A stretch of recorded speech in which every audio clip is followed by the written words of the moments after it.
Nós voltamos a falar sobre o andamento da economia, sobre as estratégias de enfrentamento dessa situação de crise, que é uma crise sanitária, uma crise econômica também. Nós vamos conversar com o economista e ex-ministro Antônio Delfim Neto. Doutor Delfim, boa tarde. Boa tarde, Denise. Você está bem? Como é que vai? Tudo bem?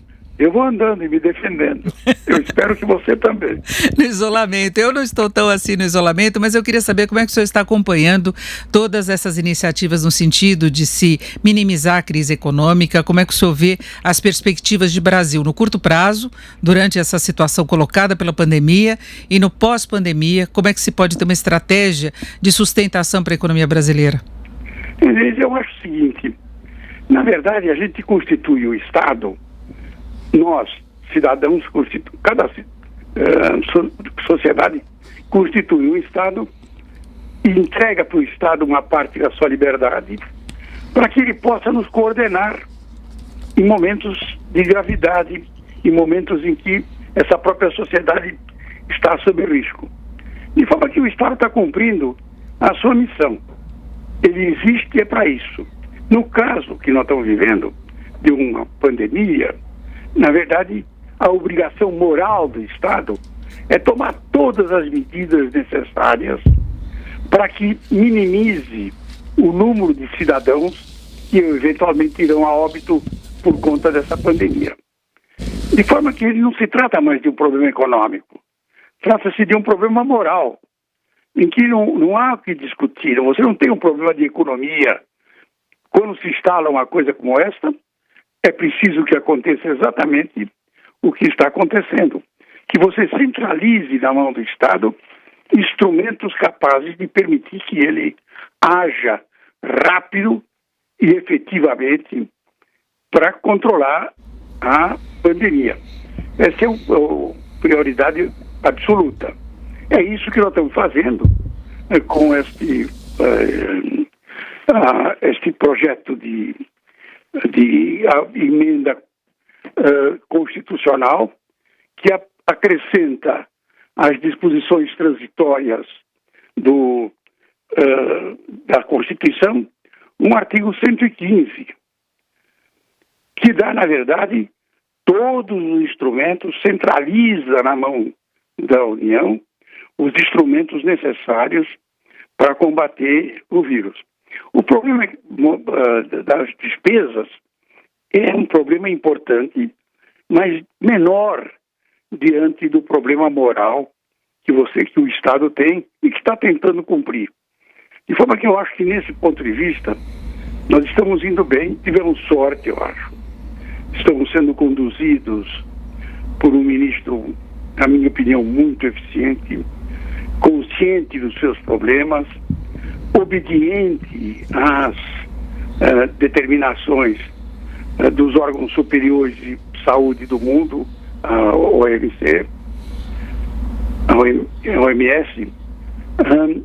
e obediente também às evidências empíricas.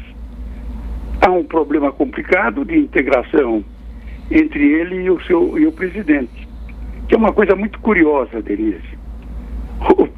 Todos os estados, os governadores dos estados, todos, estão cumprindo exatamente o que determina o Ministério da Saúde do presidente Bolsonaro. O presidente Bolsonaro é o único que está brigando com o seu ministério. Isso permite, na verdade, uma exploração política gigantesca. E ele fica irritado e piora a situação. Agora, doutor Delfim, sempre fica aquela preocupação com relação ao mercado de trabalho, desemprego, e o presidente Bolsonaro tem salientado muito isso. O senhor vê condição de as medidas na área econômica conseguirem minimizar esse problema? Porque é um problema que leva, inclusive, a pessoa a ter condição de renda, talvez não seja o emprego, mas a eficiência de fazer o dinheiro chegar para os trabalhadores, para aqueles que ficarem desempregados, que já estavam desempregados, o microempreendedor. Dá para segurar essa situação paralelamente a essa necessidade de controle da pandemia? Deixa eu te dizer uma coisa, Denise. Não é se dá, vai ter que fazer. Na verdade, você não tem limite. O que nós estamos fazendo? Nós estamos fazendo a maior política de transferência de renda já vista no país. E nós estamos diante de um fenômeno que vai prosseguir, na minha opinião, pelo segundo semestre. O que ninguém está pensando, Denise, é isso que você está colocando. É o que nós vamos fazer no terceiro semestre de 2019, de 2020. Ou seja, como nós vamos começar a preparar o país para tão logo seja possível a livre movimentação, seja possível, na verdade, a pandemia tenha passado, aos poucos cada um vai sendo infestado, todos serão infestados e sobreviverão aqueles que tiveram oportunidade para isso. E o Estado vai dar a maior oportunidade para eles. Mas depois que terminou, todos nós estaremos, na verdade, protegidos contra isso por uma imunidade normal. Que foi assim que a história humana se desenvolveu. Até lá vai acontecer a vacina.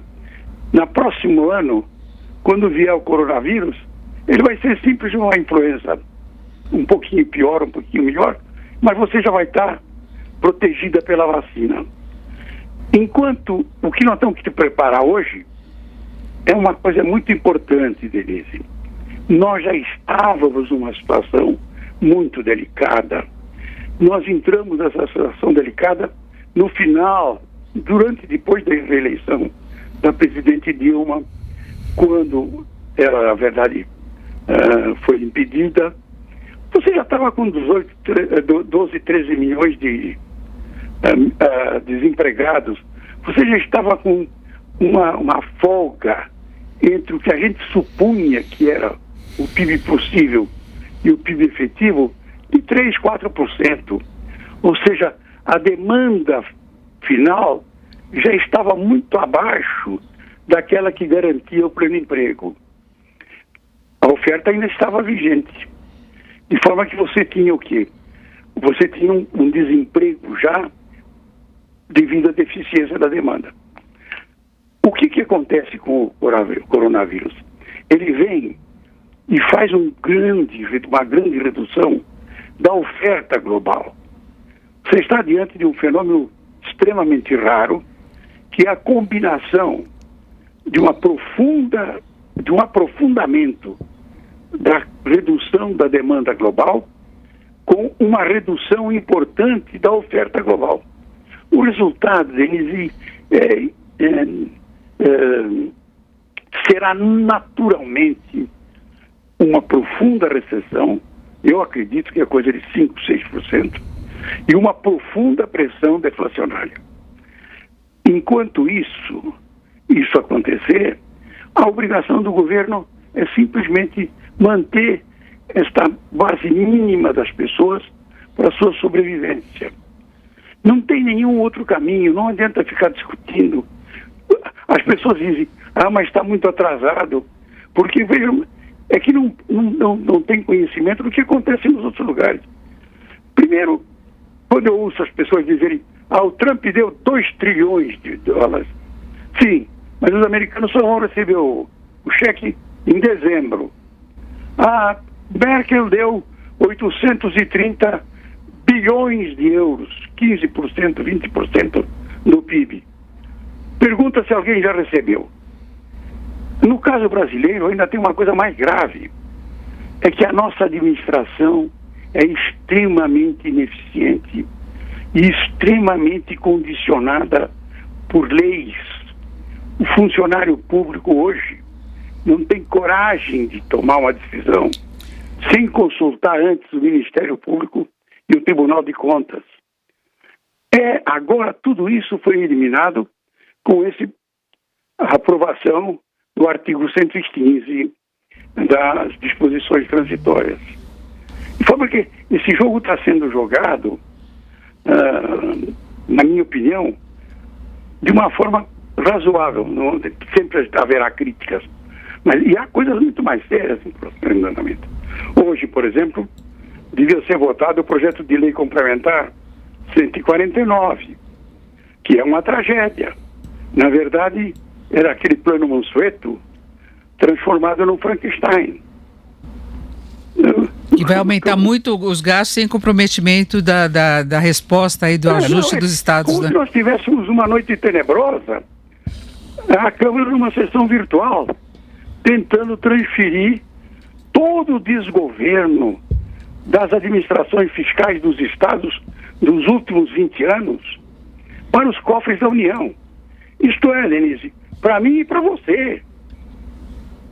Há uma aliança macabra entre os interesses de deputados pretendentes a governador e aqueles que já foram governadores e que causaram toda essa confusão que estão aí e hoje estão na Câmara ou no Senado.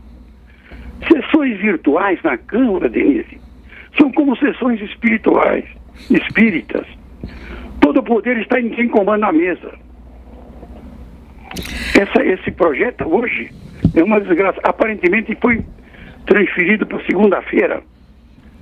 Exatamente. Mas eu acho que sessão espiritual no Congresso é uma coisa extremamente séria e extremamente grave. Tem que ter um reforço financeiro para os vários níveis aí de governo, e o governo federal tem um papel importante. Agora, isso não pode servir de aval para a gastança, agora, né? O que se está tentando é uma coisa incrível. O que se está tentando é, na verdade, uma coisa absurda, que é transferir para todos nós os erros que foram cometidos por eles nos últimos 20 anos, sem condicionalidade. A lei Mansueto era uma coisa ordenada, tinha custos, mas tinha vantagens. Quer dizer, você não estava simplesmente passando a borracha em tudo que foi feito. Nós estamos diante de uma bomba fiscal do Arco da Velha. Se a sociedade não reagir, nós vamos ter muita desilusão com sessão espírita feita pelo Congresso. O Congresso teve medidas importantes, aquela questão de urgência, calamidade, orçamento, mas é preciso cautela, porque é uma situação que vinha em negociação, se buscava um acerto, e agora a pandemia não pode servir para uma leniência em relação a muita irregularidade. É isso mesmo, Denise. Você colocou o dedo na ferida. Nós estamos tentando usar um acidente dramático que nos atingiu no pior momento da nossa conjuntura para resolver problemas que não temos nada a ver com isso. Resolver problemas que eles mesmos cometeram ao longo desse tempo. Perfeito. Nós conversamos aqui com o economista, ex-ministro Delfim Neto. Delfim, muito obrigada pela sua participação aqui no Jornal Jovem Pan. Uma boa tarde. Boa tarde.